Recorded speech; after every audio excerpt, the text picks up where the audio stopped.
नमस्कार दोस्तों।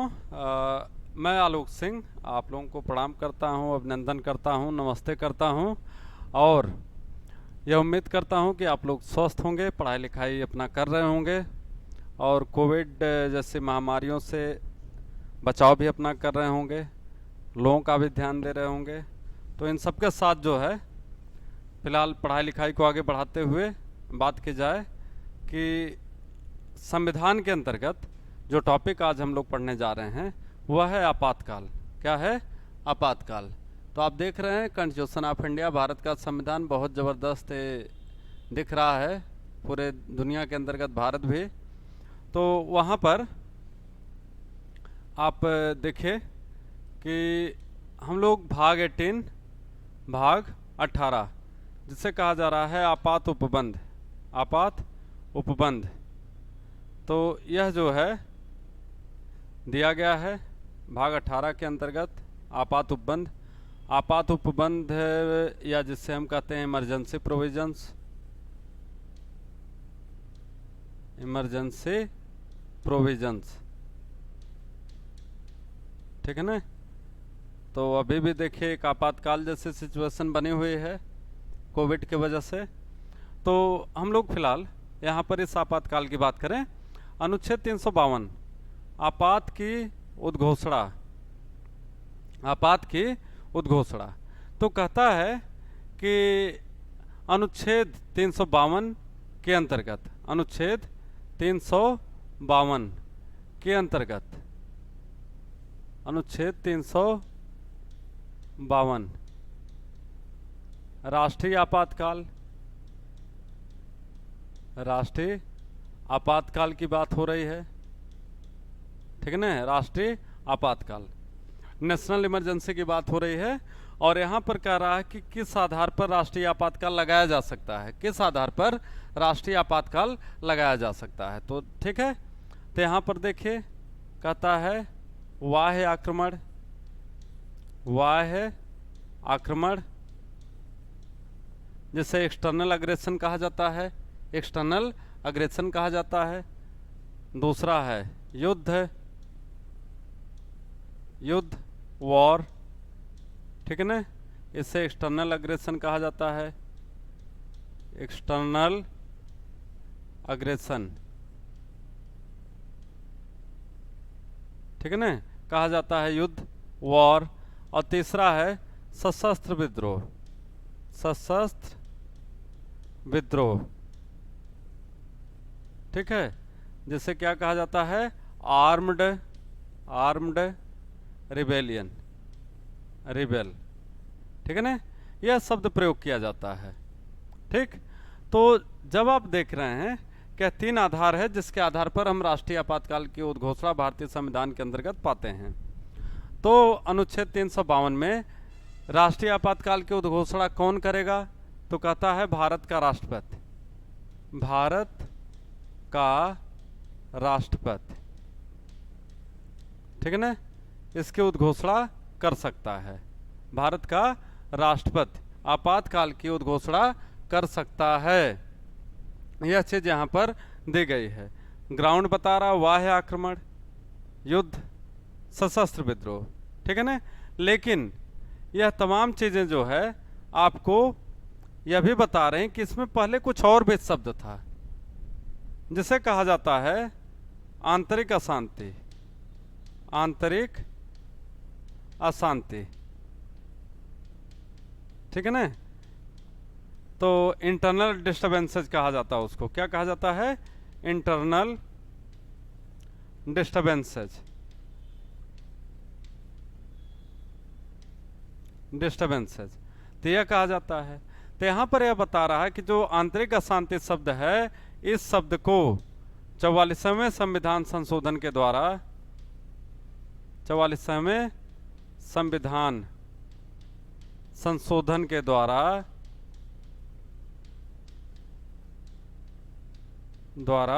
1978 में डिलीट कर दिया गया, निरसित कर दिया गया। क्या कर दिया गया? निरसित कर दिया गया, ठीक है ना। यह क्लियर कर दिया गया कि now no national emergency can be imposed on the ground of internal disturbances. No emergency can be imposed on the ground of internal disturbances. यह उपबंध, यह प्रोविजन यहाँ पर आप देखिए किया गया। तो यह 44वें संविधान संशोधन के द्वारा ऐसा किया गया। कारण क्या था कि आप देख सकते हैं कि 1975 में 25 जून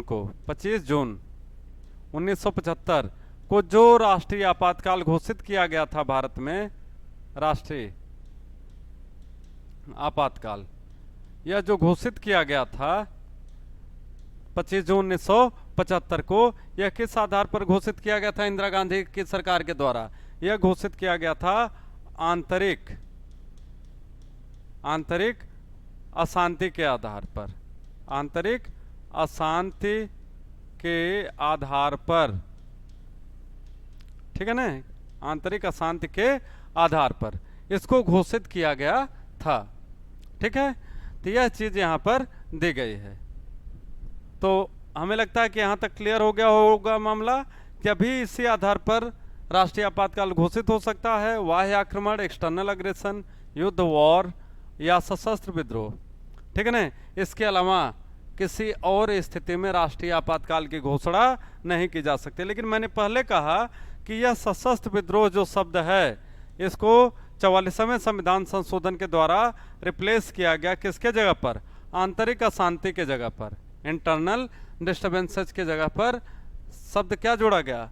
सशस्त्र विद्रोह, आर्म्ड रिबेलियन। ठीक है, तो यह चीज याद रखिए। आगे देखिए, अनुच्छेद 352 कहता है कि जब भारत के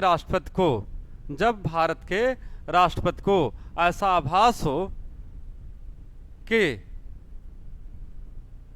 युद्ध जैसी संभावना बन गई है, युद्ध हो सकता है, एकदम स्पष्ट रूप से दिख रहा हो, और दूसरी बात कि कोई बाह्य आक्रमण, दूसरा देश आक्रमण कर सकता है, अथवा आंतरिक अशांति की सूचनाएं जब उसको आने लगती हैं तमाम जगहों से, या ऐसा हो भी जाए, मान लीजिए ऐसा हो ही गया, तो ऐसी स्थिति में क्या प्रोविजन किया गया है, क्या उपबंध किया गया है? तो यहाँ पर बता रहा है कि भारत का राष्ट्रपति राष्ट्रीय आपातकाल की उद्घोषणा अनुच्छेद 352 के अंतर्गत कर सकता है। ठीक है ना। लेकिन इसके लिए शर्तें क्या हैं, ग्राउंड क्या है, वह आपको बता दिया किस आधार पर लगाया जा सकता है राष्ट्रीय आपातकाल। इसके बाद नियम क्या है, किस नियम के तहत, किस प्रक्रिया के द्वारा राष्ट्रीय आपातकाल की उद्घोषणा की जाएगी। तो यहां पर बहुत ध्यान से देखिए, कहता है कि जब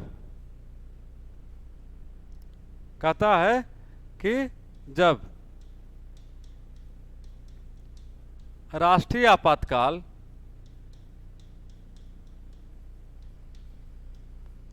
का कोई विधेयक, कोई बिल जो है, कोई बिल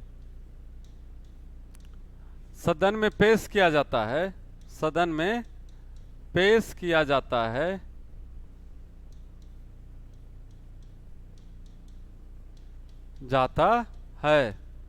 तो वह 30 दिन के अंदर, टाइम याद करिएगा, यह पूछा जाता है आईएएस जैसे एग्जाम में, यही प्रश्न यहीं से उठाता है। आईएएस की बात कर रहा हूं, सिविल सर्विसेज की बात कर रहा हूं, संघ लोक सेवा आयोग की। तो 30 दिन के अंदर इसे संसद के दोनों सदनों के द्वारा अलग अलग बहुमत से, मतलब दोनों सदनों का बहुमत से कुल सदस्यों के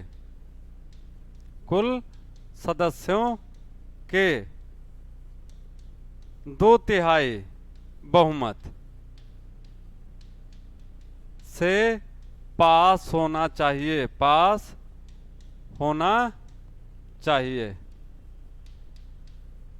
ठीक है ना। अगर ऐसा नहीं हो पाता है या कभी कभी क्या होता है कि मान लीजिए लोकसभा सत्र में ना हो, लोकसभा विघटित हो गई हो, सत्र न चल रहा हो, या लोकसभा का कार्यकाल समाप्त हो गया हो, या वो अपना बहुमत खो गई हो, सरकार का नई सरकार का गठन न हुआ हो, तब भी कह रहा है कि जब भी नई लोकसभा का गठन होगा, जब नई लोकसभा का गठन होगा, नई लोकसभा का गठन होगा तो उसके 30 दिन के भीतर, 30 दिन के अंदर इसे पास होना चाहिए, पास होना चाहिए। ठीक है ना? अन्यथा यह जो उपबंध है यह सीधे सीधे क्या होगा, लैप्स कर जाएगा। क्या होगा? लैप्स कर जाएगा। ठीक है ना? बिल जो है समाप्त हो जाएगी। ठीक है? और राष्ट्रीय आपातकाल भी क्या होगा, वह समाप्त माना जाएगा अगर ऐसा नहीं हो पाता है। लेकिन इसके लिए शर्त है कि राज्यसभा अपने 2/3 बहुमत से उसको पास कर चुकी हो और लोकसभा का विघटन हो गया हो। तब ऐसी स्थिति में कह रहा है कि तब लोकसभा जब भी गठित होती है यथाशीघ्र उसके 30 दिन के अंदर, 1 महीने के अंदर, तो 30 दिन कहने का मतलब यहां पर आपको 1 महीना समझ लेना है इसको। ठीक है ना? तो उससे लोकसभा से क्या होना चाहिए, पास हो जाना चाहिए। ठीक है? और मान लीजिए अगला नियम है, मान लीजिए कि आपातकाल को समाप्त करने का कोई विधेयक सदन में लाया जाता है, तो सदन में लाया जाता है तो इसकी पूर्व सूचना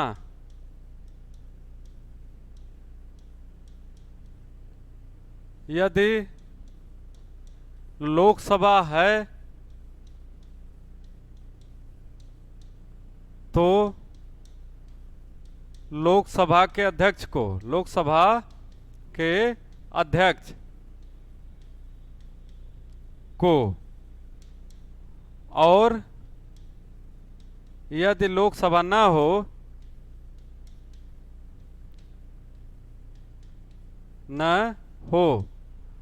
तो भारत के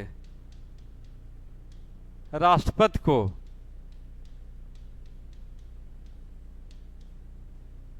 14 दिन पूर्व, 14 दिन 14 डेज पूर्व कैबिनेट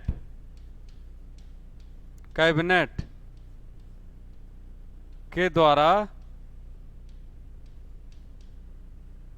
सूचित किया जाना चाहिए, सूचित किया जाना चाहिए, यह नियम है। ठीक है ना? 14 दिन पूर्व किसको? तो कह रहा है कि यदि लोकसभा ना हो तो भारत के राष्ट्रपति को, लोकसभा के अध्यक्ष को यहां पर दिया गया है, अगर वह ना हो तो किसको?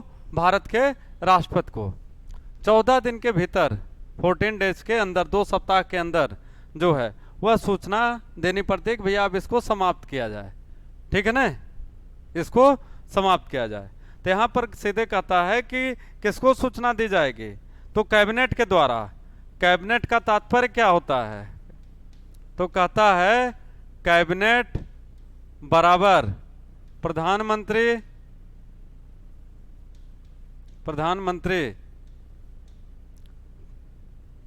प्लस अन्य प्रमुख मंत्री। ठीक है? यह इसका मतलब होता है, कैबिनेट बराबर। ठीक है? यह इसका मतलब होता है। ठीक है? तो यह चीज यहां पर आपको सीधा सीधा दिया गया है। ठीक है ना। तो इस चीज को आपको क्या करना है, ध्यान देना है कि ऐसी स्थितियां बनती हैं तो क्या करना चाहिए। ठीक है।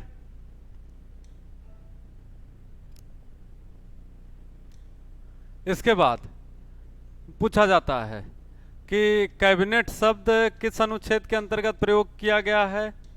कैबिनेट शब्द, सॉरी, कैबिनेट शब्द किस अनुच्छेद के अंतर्गत प्रयोग किया गया है, प्रयोग किया गया है। आंसर है इसका अनुच्छेद 352। इसको अलग लिख देते हैं,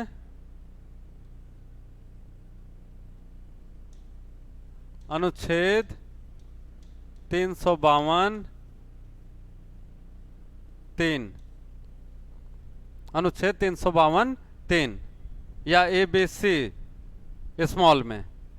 तो 352 में जो तीसरा भाग है, तीसरा पॉइंट है, उसी के अंतर्गत क्या शब्द प्रयोग किया गया है, कैबिनेट शब्द का प्रयोग किया गया है। तो ध्यान से देखिए, भारतीय संविधान में कैबिनेट शब्द का प्रयोग केवल एक बार हुआ है। भारतीय संविधान के अंतर्गत कैबिनेट शब्द का प्रयोग एक बार हुआ है। वह कहां पर हुआ है, अनुच्छेद 352 3 के अंतर्गत। एक तो यह चीज याद रखनी है।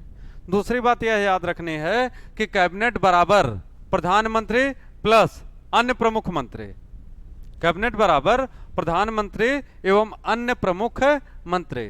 तो यह चीज आपको यहां पर ध्यान देनी है। बहुत इंपॉर्टेंट क्वेश्चन, हमने कहा यह आईएएस में आया हुआ क्वेश्चन है कि कैबिनेट शब्द का प्रयोग किस अनुच्छेद के अंतर्गत हुआ है। यूजीसी नेट जेआरएफ के अंतर्गत इसका यह क्वेश्चन आया हुआ है, कैबिनेट शब्द का प्रयोग। लोक सेवा आयोग के अंतर्गत आने लगा बाद में। तो हमने कहा कि बहुत इंपॉर्टेंट है, टेक्निकल चीजें आपको बता रहे हैं, ठीक है ना, कहां पर प्रयोग हुआ है। फिर सामान्य प्रश्न है जो आप सभी लोग जानते हैं वनडे से लेकर के सभी एग्जामों के लिए, कि आपातकाल कितने बार प्रयोग हुआ है, राष्ट्रीय आपातकाल। तो कहता है कि राष्ट्रीय आपातकाल का प्रयोग कितने बार हुआ है,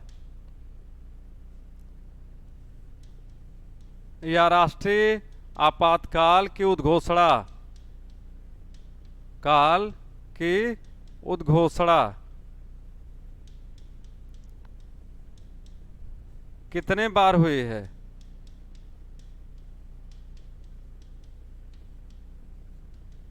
आंसर है 3 बार, 3 बार। 1965 इंडिया पाक वार, इंडो पाक भारत पाकिस्तान युद्ध, ठीक। दूसरा हुआ है 1971, फिर इंडो पाक वार, सॉरी यहां पर इसको हटा दीजिए,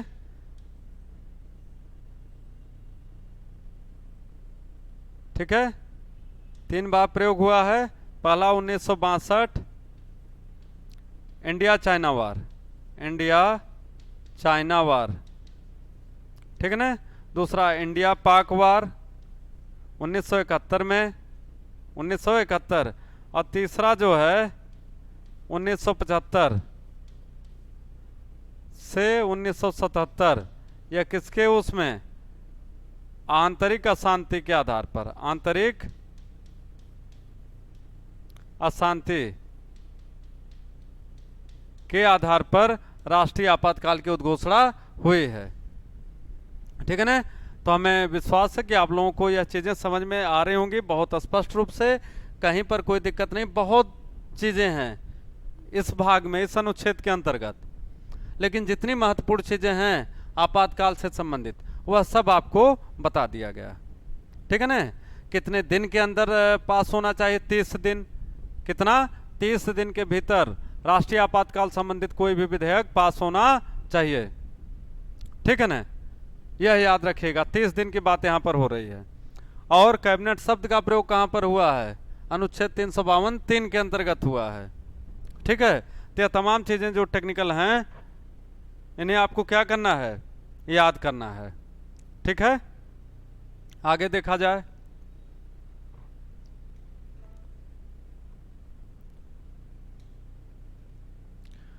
तो कहता है आपातकाल, क्या कहता है कि आपातकाल की उद्घोषणा का प्रभाव, आपातकाल की उद्घोषणा का प्रभाव। तो आपातकाल की उद्घोषणा के प्रभाव की अगर हम बात करें तो इसके अंतर्गत क्या क्या चीजें आ जाती हैं। तो कह रहा है कि संघ की कार्यपालिका शक्ति और संघ की विधायिका शक्ति का विस्तार होता है। संघ की कार्यपालिका शक्ति और संघ की विधायिका शक्ति का विस्तार। संघ की कार्यपालिका शक्ति एवं विधायी शक्ति का विस्तार। यह लाइन क्या कह रहा, विधायी शक्ति का विस्तार और कार्यपालिका शक्ति का विस्तार किसके, संघ के। तो जब हम कहते हैं संघ की कार्यपालिका शक्ति, संघ की कार्यपालिका शक्ति, तो संघ की कार्यपालिका शक्ति का तात्पर्य सीधे सीधे होता है कि भारत का राष्ट्रपति या उसके द्वारा भारत का राष्ट्रपति, सीधे सीधे वहां पर समझिए भारत का राष्ट्रपति। तो कहता है कि भारत का राष्ट्रपति, ठीक है ना, किसी भी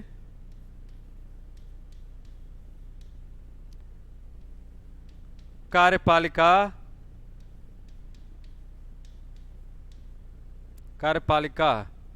संबंधी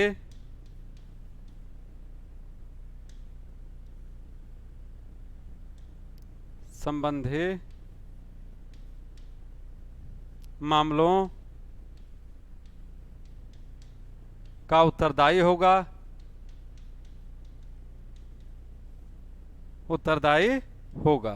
अर्थात यह कह रहा है कि जो भारत का राष्ट्रपति है वही समस्त कार्यपालिका शक्तियों का क्या करेगा, भारत का राष्ट्रपति जो है वही समस्त कार्यपालिका शक्तियों का प्रमुख होगा, कर्ता धर्ता होगा। समस्त कार्यपालिका शक्ति भारत के राष्ट्रपति में समाहित होंगे, ठीक है ना। यह चीज यहां पर आपको बताया जा रहा है। जितने भी एग्जीक्यूटिव पावर्स है, तो कहता है कि that shall be vested, all the executive power of union shall be vested in the president of India, but he will act, president of India will act by the due advice of his council of ministers, ठीक है ना, उसके सलाह के अनुसार ही वह कार्य करेगा। तो आप जानते हो कि अनुच्छेद 42वें संविधान संशोधन के द्वारा अगर हम देखें, फिर आगे 44वें संशोधन के द्वारा देखें, तो उपबंध भी ऐसा कर दिया गया है कि जो भारत का राष्ट्रपति होगा वह अपने मंत्रिपरिषद की सलाह मानने के लिए बाध्य होगा। The president of India shall be bound by the aid and advice of his council of ministers, ठीक है ना। तो इस चीज का भी उपबंध यहाँ पर कर दिया। तो कहता है कि संघ की कार्यपालिका। तो यहाँ पर एक चीज और याद रखना है कि किसी भी राज्य में, किसी राज्य की कार्यपालिका शक्ति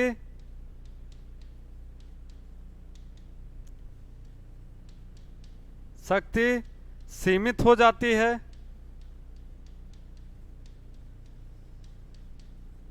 अथवा समाप्त हो जाती है, अथवा समाप्त हो जाती है। यह भी चीज आपको क्या करना है, याद रखना है।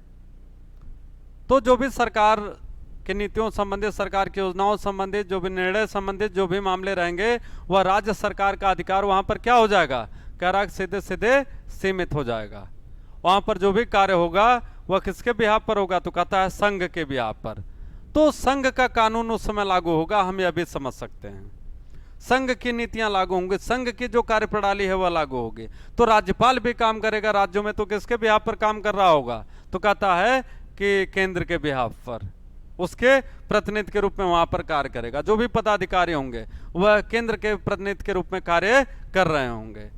यह चीज यहां पर दी गई है। ठीक है, आगे कहता है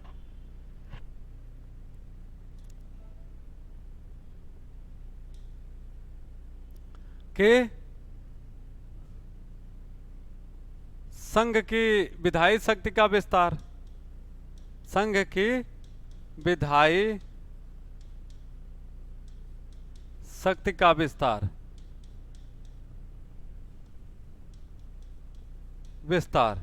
तो यहां पर कहता है the extension of union legislative power, the extension of union legislative functions. ठीक है, इसको इंग्लिश में कहा जाता है आर्टिकल 353 के अंतर्गत जो है। तो जो संघ की विधायी शक्ति मतलब विधि निर्माण शक्ति का विस्तार है वह भी होगा। तो कहता है कि संघ को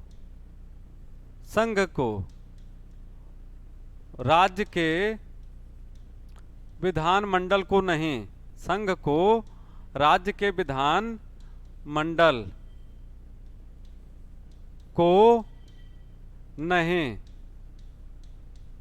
विधि बनाने का अधिकार होगा, अधिकार होगा, चाहे वह संघ सूची का हो मैटर, चाहे राज्य सूची का या समवर्ती सूची का।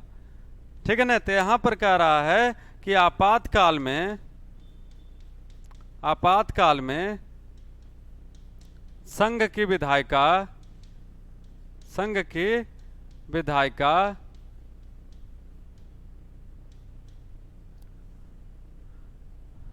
संघ सूची, यूनियन लिस्ट, राज्य सूची, स्टेट लिस्ट अथवा समवर्ती सूची,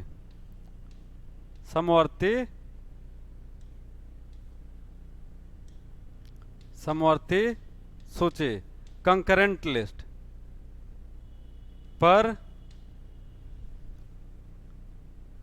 विधि बनाने का अधिकार,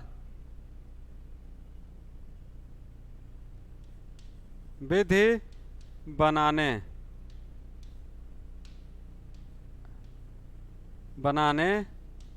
का अधिकार होगा। ठीक है ना। यह चीज कर रहा है, कहता है आपातकाल में संघ की विधायिका को संघ सूची, राज्य सूची, समवर्ती सूची पर विधि बनाने का अधिकार होगा। तो मतलब जैसा कि सामान्य स्थिति में आप जानते हैं कि संघ सूची पर केंद्रीय संसद को विधि बनाने का अधिकार है, राज्य सूची पर राज्य के विधानमंडल को विधि बनाने का अधिकार है, समवर्ती सूची पर दोनों को विधि बनाने का अधिकार होता है। लेकिन जब अनुच्छेद 352 के अंतर्गत राष्ट्रीय आपातकाल की उद्घोषणा होती है तो ऐसी स्थिति में केंद्र की जो संसद है उसके द्वारा बनाई गई विधियां ही प्रवर्तनीय होंगे, मतलब लागू होंगे। तो that is mentioned in article 353 of Indian constitution. तो आर्टिकल 353 के अंतर्गत ही, ध्यान से सुनेगा, आर्टिकल 353 के अंतर्गत ही संघ की कार्यपालिका शक्ति का विस्तार होता है राष्ट्रीय आपातकाल के समय में, और संघ की विधायिका शक्ति का विस्तार होता है। ठीक है, तो इस चीज को आपको ध्यान देना है। कंक्लूजन इसका बता दूं कि राष्ट्रीय आपातकाल के समय, आपातकाल 352 के तहत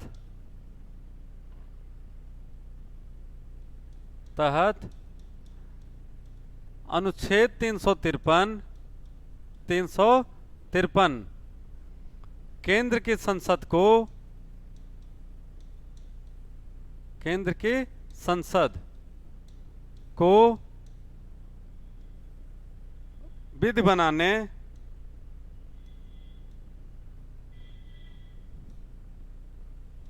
विधि बनाने का अधिकार प्रदान करता है, अधिकार प्रदान करता है, एवं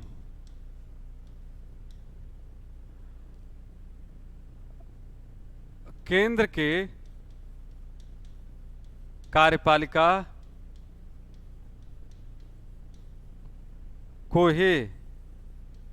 को ही आदेश जारी करने अथवा निर्णय लेने का अधिकार प्रदान करता है। तो यहाँ पर यह कह रहा है कि 352 के अंतर्गत जो राष्ट्रीय आपातकाल हो रहा है यह कहीं न कहीं क्या करता है, तो कहता है कि जो केंद्र की संसद है उसके विधायी शक्ति में विस्तार कर देता है, अर्थात संघ की विधायी शक्ति का विस्तार होता है और संघ की कार्यपालिका शक्ति का विस्तार होता है। 353 के अंतर्गत 353 के अंतर्गत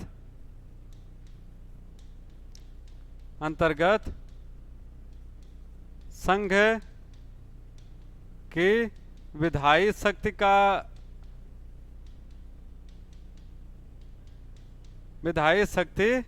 का विस्तार होता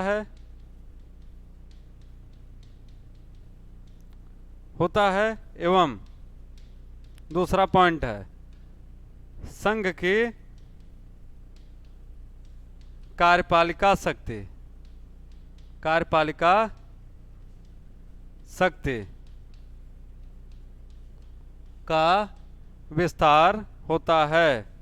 का विस्तार होता है। ठीक है ना, यह चीज यहां पर अनुच्छेद 353 के अंतर्गत किया गया है। क्या कह रहा है कि जब राष्ट्रीय आपातकाल अनुच्छेद 352 के अंतर्गत लागू होता है तो अनुच्छेद 353 में यह उपबंध किया गया है कि जो संघ की विधायी शक्ति होगी उसमें विस्तार होगा, अर्थात संघ की विधायिका के द्वारा बनाए गए कानून ही समस्त भारत पर लागू होंगे, चाहे वह संघ सूची हो या राज्य सूची का विषय हो या समवर्ती सूची का विषय हो। तीनों पर विधि बनाने का अधिकार किसके पास हो जाएगा, राष्ट्रीय आपातकाल के समय में। तो आंसर दे रहा है संघ की विधायिका को। ठीक है ना, तो उसके विधायी शक्ति का विस्तार है। This is the extension of legislative function of legislative power of union legislature. ठीक है, यह लाइन कह रहा है। सेकंड कह रहा है कि केंद्र की संसद केंद्र का जो कार्यपालिका शक्ति है उसका विस्तार होगा। तो कहता है extension of executive power of union. ठीक है ना, तो दोनों का ही विस्तार कहां पर हो रहा है, कह रहा अनुच्छेद 353 के अंतर्गत। ठीक है, यह चीज यहां पर स्पष्ट रूप से दी गई है। ठीक है, अब आगे यहां पर देखिए अनुच्छेद 354 बहुत इंपॉर्टेंट है। कहता जब आपात की उद्घोषणा प्रवर्तन में है तब राजस्वों के वितरण संबंधी उपबंधों का लागू होना। तो कहता है कि when national emergency is imposed then during that period the division of revenues between union and state. तो कैसे होगा, तो कहता है ध्यान से देखिएगा कि अनुच्छेद 268 से लेकर के 268 से लेकर 279 तक, ध्यान से देखिए, कह रहा है कि अनुच्छेद 268 से लेकर के और अनुच्छेद 279 तक जो भी राजस्व है, राजस्व के जो भी नियम दिए गए हैं वह सब आपको याद रखना है कि क्या हो जाएगा। कहता है यह संघ के द्वारा नियंत्रित किए जाएंगे।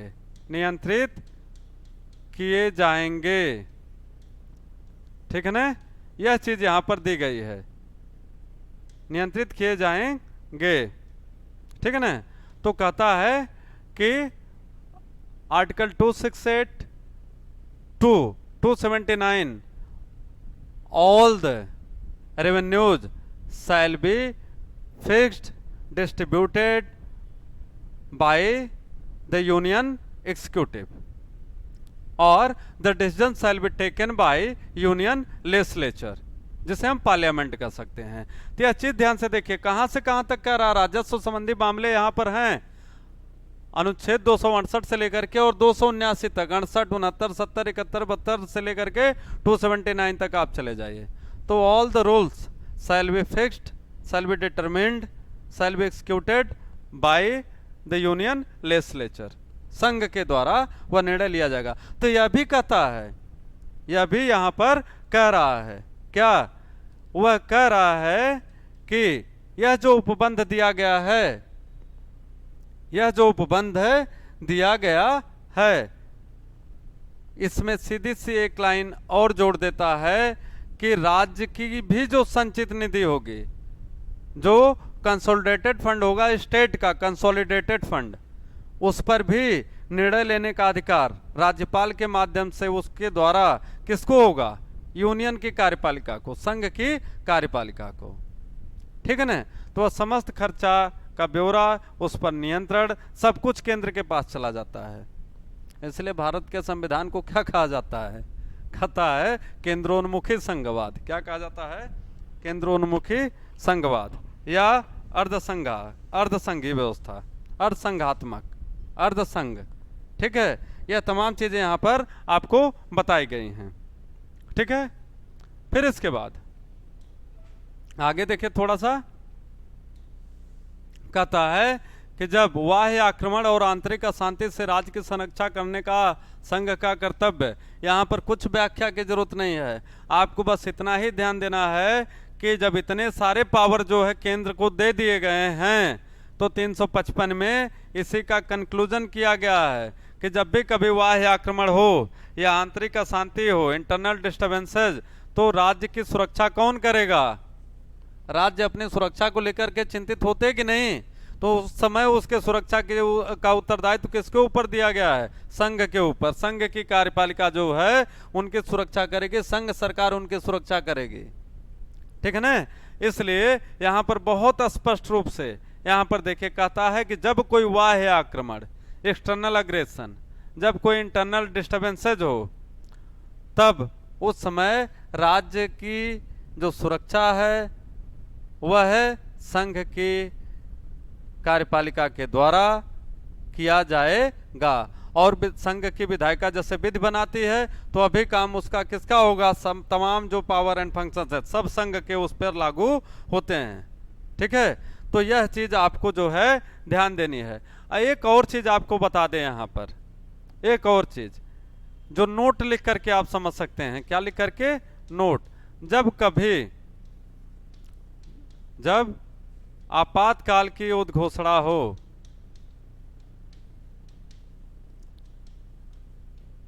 उद्घोषणा होती है, तब आपको क्या ध्यान देना है?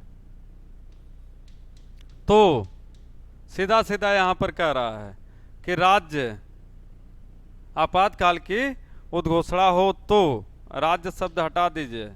क्या कह रहा है यहां पर? कह रहा है कि अनुच्छेद 20 एवं 21 को छोड़कर समस्त मौलिक अधिकार